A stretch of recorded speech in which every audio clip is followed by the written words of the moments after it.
दिल जे बनावल क्या पागले नु होई।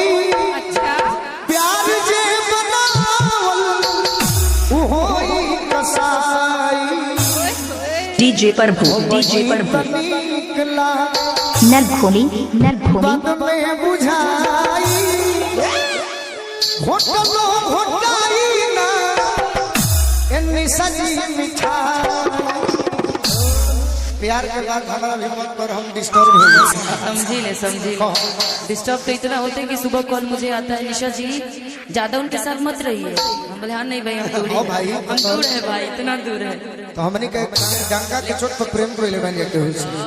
हाय रे प्यार डीजे सोशल मीडिया भी देख डीजे रहा है प्यार। प्रभु डीजे दसनी देखल करी हमरा के काम जी। दतनी देखल करी हमरा के काम जी। ज्यादा हो जाए प्यारे ज्यादा हो जाए प्यारे दतनी देखल करी हतनी देखल करी हमरा के काम जी। ज्यादा हो जाए प्यारे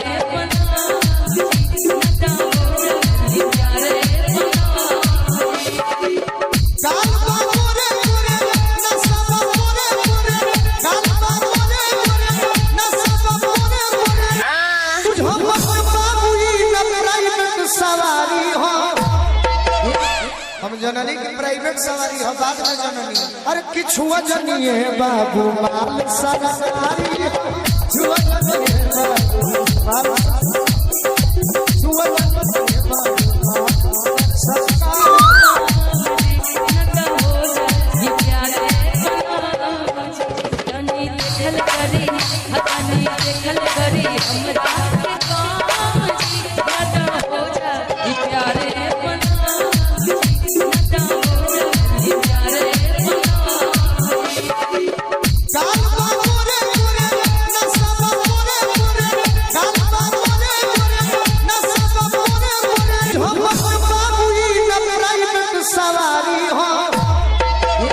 डीजे प्रभु नरघोनी बाबू माल सवारी